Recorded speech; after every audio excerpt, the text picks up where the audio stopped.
Guys, इस video के अंदर हम लोग चैप्टर 6 को देखने वाले हैं। तो चैप्टर 6 के अंदर मैंने 3 टॉपिक को रखा है, लिंक, लिस्ट और टेबल्स। ठीक है, तो लिंक के ऊपर मैंने आपको थोड़ा बहुत ज्ञान तो पहले भी दे दिया था, लेकिन चलिए इस वीडियो में आपको और भी एक्स्ट्रा ज्ञान मिल जाएगा लिंक के ऊपर।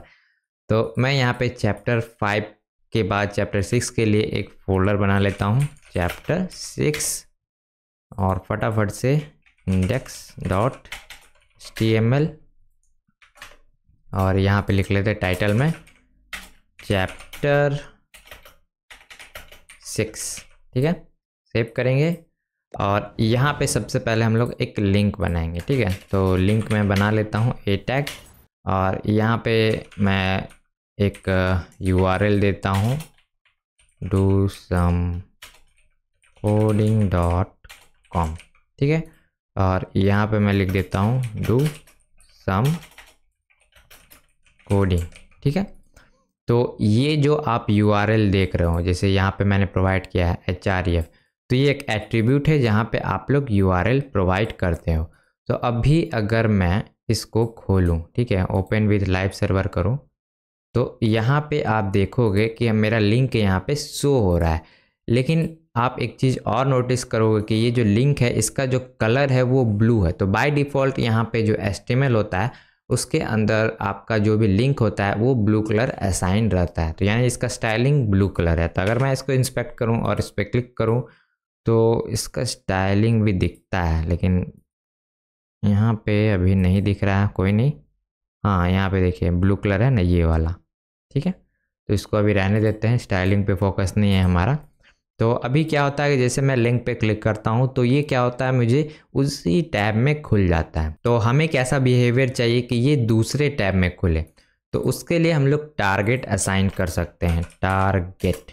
और अगर मैं ब्लैंक करता हूँ तो अब क्या होगा, जैसे मैं क्लिक करूँगा तो ये न्यू टैब में खुलेगा। उसी तरीके से अगर यहाँ पे पेरेंट करते हैं, ठीक है, तो पेरेंट में भी उसी में हो रहा है, लेकिन अगर इसके ऊपर कोई डिव होता है ना तो उसके अंदर ये काम करता है। ठीक है, तो ज़्यादातर केसेस में यहाँ पे टारगेट ब्लैंक का ही इस्तेमाल होता है। ठीक है, और जैसे जैसे आपका रिक्वायरमेंट बढ़ेगा आप लोग दूसरे यहाँ पे ऑप्शंस है उसको भी एक्सप्लोर कर सकते हैं, जैसे कि टैब अगर आपको पूरा ऊपर के बॉडी में खोलना है। ठीक है, तो ये बेसिक आपका यूसेज हो गया लिंक का।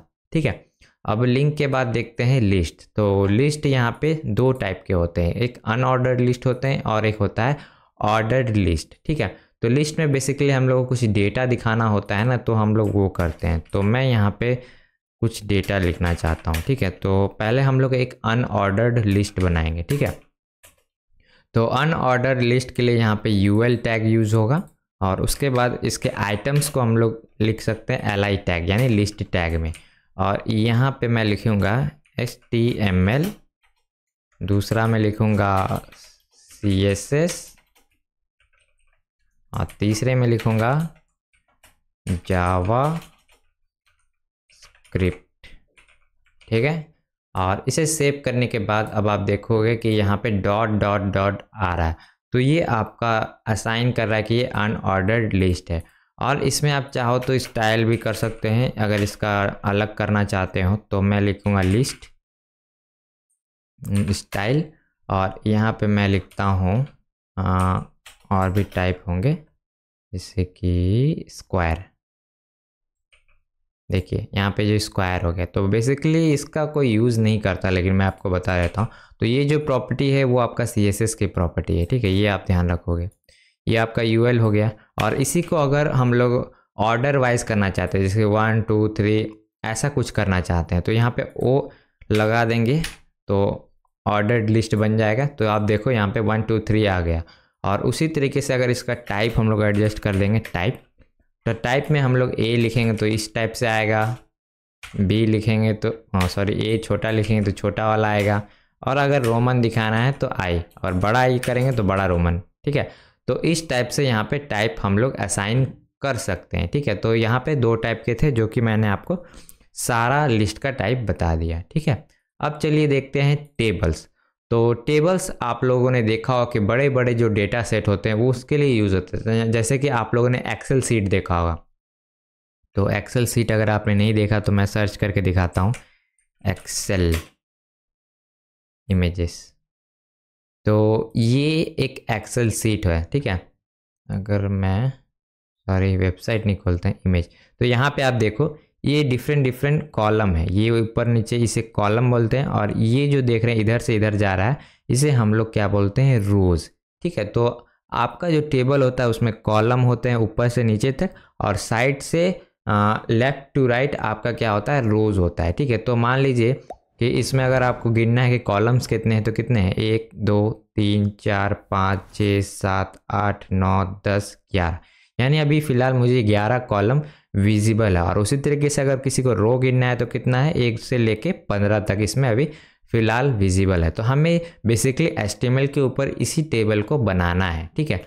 तो चलिए हम लोग बनाते हैं। तो मैं क्या करता हूँ, टेबल बनाने के लिए सबसे पहले तो टेबल टैग लेंगे, और टेबल टैग के अंदर आपको दो मिलते हैं, एक मिलता है टेबल हेड, तो टी हेड लिखेंगे, और एक मिलता है टी बॉडी, ठीक है। तो टी हेड कहाँ पे यूज़ होता है, जैसे कि आप इस इमेज में देखो, ये जो ABCDEFG लिखा हुआ ना, ये आपका क्या है, टी हेड है। और बॉडी आपका क्या होगा, ये जो चीज़ आप देख रहे हैं जिसमें डाटा रहेगा वो आपका बॉडी रहेगा।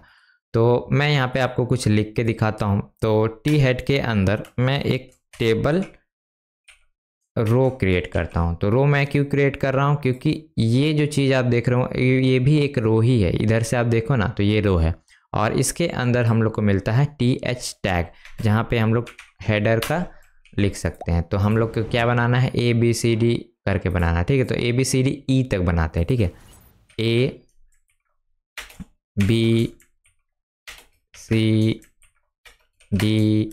और लास्ट में E, ठीक है। इसको सेव करते हैं और देखते हैं कैसा दिख रहा है। तो यहाँ पे हमारा टेबल का जो हेडर है वो अब बन गया।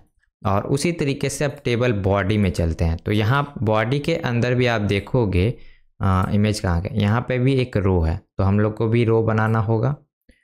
तो यहाँ पे लिखते हैं टेबल रो, और डेटा पॉइंट डालना होगा। तो मैं क्या करता हूँ, TD लिखता हूँ, TD, और यहाँ पे मैं डेटा में लिख देता हूँ I am डेटा, ठीक है। और इस डेटा कितना हमारा हेड है, मतलब 5 है ना, तो 5 हेड में रखना है, तो 5 बार मैं इसे करता हूँ, ठीक है। सेव करेंगे और आप देखोगे यहाँ पे हमारा जो टेबल है वो आ गया है। और उसी तरीके से अगर मैं इसे और भी कॉपी पेस्ट करूँगा तो आप देखो कि यहाँ पे जो हेड है वो तो है ही नहीं, लेकिन हमारा डेटा ज़्यादा हो गया, तो ये गड़बड़ हो गया। तो जितना आपका हेड डेटा यानी कि हेडिंग होगा उतना ही आपको रखना है। तो यहाँ पे 5 है ना, तो 5 ही रखने होंगे। तो मैं इसको हटा देता हूँ। तो यहाँ पे आप देखोगे कि टेबल की कोई भी स्टाइलिंग नहीं आ रही, जैसे कि आपको यहाँ मस्त दिख रहा है ना, तो वो आपको CSS से करना पड़ेगा, जो कि हम लोग आगे वीडियोस में देखेंगे। तो अगर मैं एक और रो क्रिएट कर दूँ 3 4 5, ठीक है, अब इसको सेव करूँ तो देखिए ये टेबल बन चुका है। तो गाइस आपको तीनों चीज़ों के बारे में अब समझ में आ गया हो कि लिंक क्या है, अनऑर्डर्ड ऑर्डर लिस्ट क्या है, टेबल क्या है, ठीक है।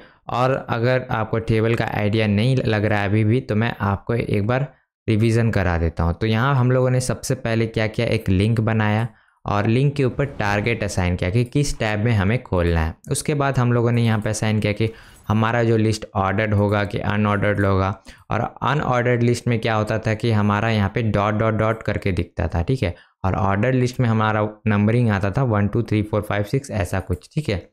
और उसी तरीके से टेबल्स, तो टेबल्स में हम लोग को मैसिव चंक में डेटा रखना है, तब हम लोग यहाँ टेबल्स का यूज़ करते हैं, क्योंकि इससे जो डेटा को मेंटेन करना आसान होता है, ठीक है।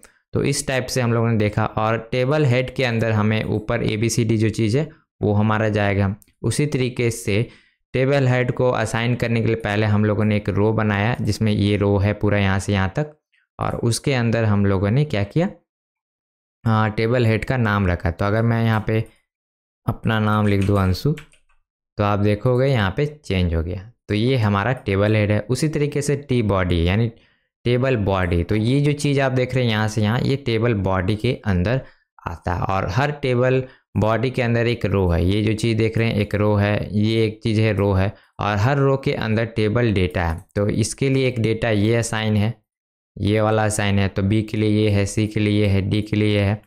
तो आपका जितना हेड है उतना आपको डेटा पॉइंट भी असाइन करना है। तो ये ही बेसिक टेबल है जो कि आपको सीखना था, ठीक है। तो इसका एडवांस जो स्टाइलिंग होगा वो हम लोग CSS वाला जो कोर्स होगा उसमें सीखेंगे, ठीक है।